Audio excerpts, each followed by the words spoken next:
So, the beginner experience in World of Warcraft. Could be better, right? Could be better. Endgame is absolutely marvellous. Now, I dabble in several MMOs, but none of them are going to displace World of Warcraft as my main one because the endgame is so fantastic, in my personal opinion. However, it has to be said that the beginner experience in these other MMOs is a lot more friendly. So you are actually, ironically, more likely as a new player to MMOs these days going to get into one of the other MMOs, because even though the end game may not be as brilliant, well, the beginning game is. And that's what's got to draw you in to begin with. So what's the problem with World of Warcraft? First of all, 110 levels just to get to the new content. So, I mean, you could argue 100 levels to the new content, but 100 to everyone knows that the leveling process in an MMO is an advanced tutorial. What is it there to teach you? It's there to teach you the basic game mechanics as well as the mechanics of whatever class you're playing as well. And it's there to immerse you within the world. In other words, bring you up to speed with the storyline. Now, World of Warcraft takes far too long to do that. It does not take you as long as you would think to do that. You could learn the basic mechanics of the game and your class, even an average player, as well as be brought up to speed with the storyline in no more, I reckon, than about 15 hours of gameplay. There are plenty of single-player RPGs out there where you can get a good handle on it all after about 15 hours. Now, of course, we're not suggesting we should only have 15 hours. In fact, you've got ridiculous amounts of content already in the game now with all the different quests, but you shouldn't have to do them all to get to level cap. So what have Blizzard put in place for new players? The couple of things I would say in the last few years. First of all, they introduced character boosts. Now, you get one of these free with the game. So if friends bring you into the game, it allows you to boost yourself up at the moment to level 100, so you don't have to say to your friends, oh, sorry, I can't join you because I've got to get 100 more levels first. Well, a lot of players are not going to do that. It's like, oh, I can't even play with my friends. What sort of rubbish MMO is this? Then the second issue is the second thing that they did, which was a good idea when Law first joined the community team, was to do a series of short beginner guides on each of for one DPS spec on each of the classes, the one that you got boosted to. Now, that was a good idea. They haven't updated it for Legion, so maybe they didn't think it was a good idea after all. I thought it was. And then there's the try before you buy, so you can now boost a character up to level cap, see if you like it for a bit, and then decide to either keep it permanent or drop it back down to level 1. The problem is it can take some time to decide whether you like it, and it's not teaching you those basic mechanics of the game or the class, because you boost anything and you've suddenly got loads of abilities. You start the game with a few abilities, 2 or 3, and as you level up, you get a new ability every now and then, so you've got plenty of time to learn how it fits into your class. You don't get that when you've suddenly got a spell book full. So I'm going to come up with 2 problems. I'm going to identify 2 key problems and 2 solutions. Both of them fairly radical, one of them much more radical than the other. And what I mean by that is it's an idea I've not even seen in another MMO. It's just one that came out of my own head. It could be complete rubbish. So put your comments below if you see flaws in this.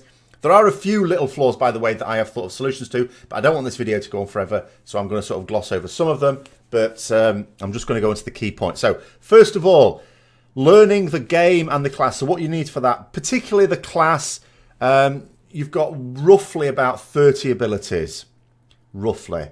So what is a reasonable amount of time to get used to a new ability? I would say somewhere between 20 and 30 minutes. And maybe a little bit longer if you got 2 at once. There's nothing wrong with getting 2 at once.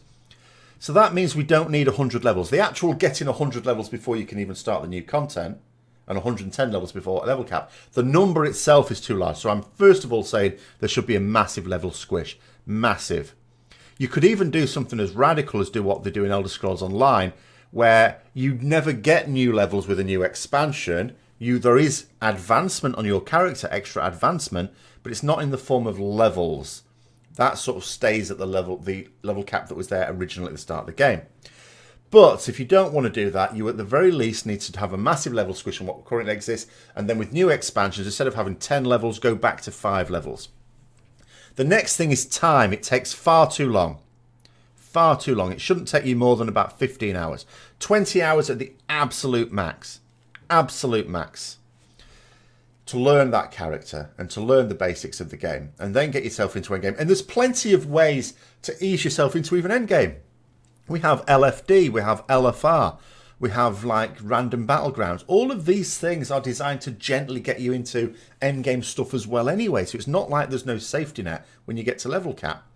So you're limited in what you actually need to learn through leveling. But you should sort of have time to learn your spells. So I would suggest that you make all zones scalable, just like they've done in Legion. All of them scalable, go where you want, when you want. Okay, except I will accept that to do the latest levels, you should have to do the current level, the zones. So what I mean by that is all the level 1 to 100 content should be completely scalable, and you can do whatever you want. You could go straight to Pandaria if you want at level 1, or straight to Outland, or, you know, Dren or Wad Dren or something like that. Whatever you want, in whatever order you want. But then when you get to level 100, I mean, I'm suggesting that'd be squished, but what would now be level 100, that, okay, then you can't just get to level 110 doing those old zones. You know, the scaling will stop at that point. It's got like a cap.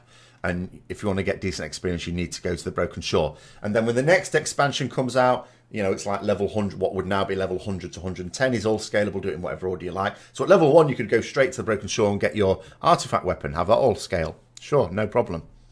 And so it's the last few levels that you need, the current levels, should be from the new content. But all the other stuff in whatever order you want. And massively reduce the number of levels and the experience you need so that the amount of time it takes to get to the point where you can do the new content is much smaller.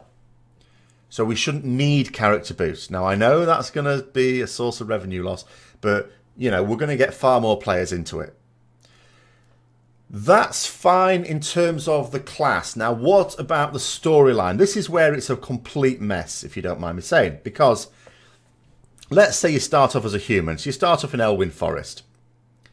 It's slightly comical, actually, in Elwyn Forest, but never mind. So eventually you move on to Westfall. I used to love Westfall Zone. Now it's awful. But nonetheless, here's the key problem. You've got a situation where you're being told everyone's homeless, everyone's hungry because of this really expensive war against the Lich King. The Lich King may have been defeated, but we're all now poor and hungry. Oh, this is interesting. It's a bit political, by the way, Blizzard. I'm not sure about this. But, you know, people go, oh, this is interesting. And then as you level up through the 1 to 60, the old vanilla content, there's two main themes that keep cropping up. One is this defeat of the Scourge. The Scourge is still sort of there, but we're recovering from it because the Lich King has been defeated. The second storyline is the rise of Deathwing. So then what happens, you get to between level 58 and 60 and you go off to Outland. Now the key thing is here's the Burning Legion Illidan, and you're like thinking, what happened to Deathwing? Is the Scourge thing over? We've done that now? It's all very disjointed now. Then, and this is, you know, has to happen because, of course, end game is where you learn the story, where the stories conclude, and that's a strength, by the way, that you start off on storylines as you level, and then you get to end game and you conclude those storylines at level cap and through raids and stuff like that. That's a strength, but it's a bit of a problem when you're just leveling through those old content. So then you get to around about level 68 to 70, and then you're told you need to go to Northrend. Oh, right, okay, what we're going to Northrend for? You must defeat the Lich King. Huh? But you said we defeated him. That's why we're poor and hungry. No, no, no, no. He's in Northrend. You've got to go and defeat him. Oh, okay. So then you go and you're leveling up there. And then you get to whatever, 78 to 80 or 80-ish. And then you're told to go back, you know, Deathwing's causing trouble. It's like, we haven't defeated the Lich King yet. Oh, yeah, he's gone. He's finished with. Don't worry about it. Oh, okay. Oh, Deathwing. Oh, I remember that guy. Yeah, he seemed to just disappear for a while. He's back again, is he? Yeah, he's back now. Right, okay. So you build up to that. And then, again, it's another story that doesn't conclude, of course, because it concludes in Endgame. And then it's time to go off and visit a load of pandas. Okay. Then it's time to go back in time to an alternate universe. Right. And then you catch up and it's then more coherent, the storyline, because it's the new content now. You're actually going to get there, do the end game, and it all sort of makes sense. So how do we deal with this? I'm not suggesting, of course, that Blizzard change in terms of having a storyline that concludes an endgame, because that's a strength. That's a good thing. It holds the expansion together. But it is a problem for newer players who are just leveling through that old game content. So my suggestion to this, and this is the sort of radical bit, so you have all that level scaling stuff like that, so you can do whatever you want in whatever order you want and not take too long about it. But also as an option, you have one central storyline, so one quest, a huge quest chain that takes you all the way from level 1 to whatever is the level you need to get to before you can start the new content. Okay, so at the moment we're like from 1 to 100. Again, I'm suggesting a squish, but what would now be 1 to 100?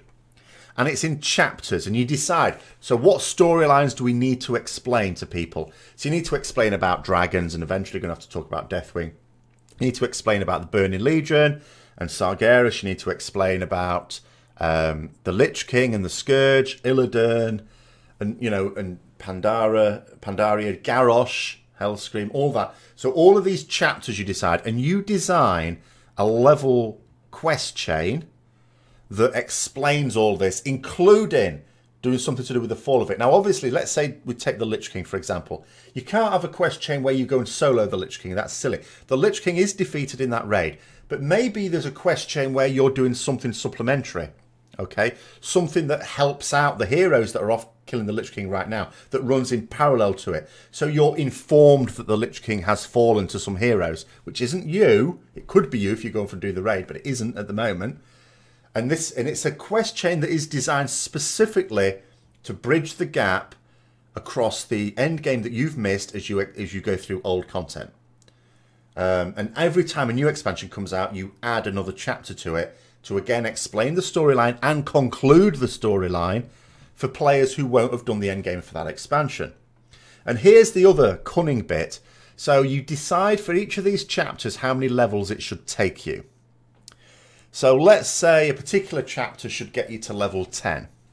Now let's say you're told as well, you're told by the game, if you don't have to do any side quests or anything like that. You can if you want, it's all up to you. But you can just do this one quest chain and it will get you all the way up to level 100. Okay. So what happens? So you've got one chapter that's supposed to take you up to level 10. But let's say you conclude it in your level 8 because you've done it more efficiently. Because that's the thing. It's very difficult to say how much, because some people will end up killing loads of mobs while they're trying to find something. Some people will know exactly what they're doing, go straight to it, bypass a load of mobs, rogue, stealth through, whatever. Don't get as much experience. So someone's at level 8. So as part of the quest reward for the end of that chapter, it automatically boosts you to whatever level it was designed to get you to. If you're already at that level or above, then it leaves you alone. It gives you just a normal quest reward, as it should, a piece of equipment, something worthy of the end of a chapter. Okay? And that way, it doesn't matter how efficiently or inefficiently you do it, when you get to the end of that chapter, you're going to be that level. If that makes sense. So you can, with one quest chain, not only get yourself up to speed with the storyline of the game, but also with one quest chain without having to do any side quests, get all the way up to level 100. Again, it should still be designed to take you a reasonable amount of time so that you can, if you decide to do that way, you're going to be able to learn all these abilities, not get them too quickly, but at the same time not get a new ability and then not get another new one for 2 hours. No one needs 2 hours to learn how to use a new ability, for example. So anyway, those are my ideas. A little bit radical, would certainly require a hefty amount of development time.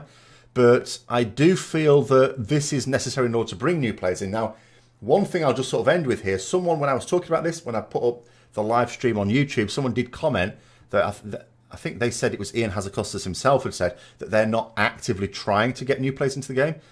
No kidding. But I do think that it is possible to do this. I mean, apart from anything else, if all you're doing is trying to retain current players, you are on a slope downwards. Even though they're still at a very lofty position, people keep talking about, wow, oh, it's dying. They've been saying that for 10 years. It's not dying.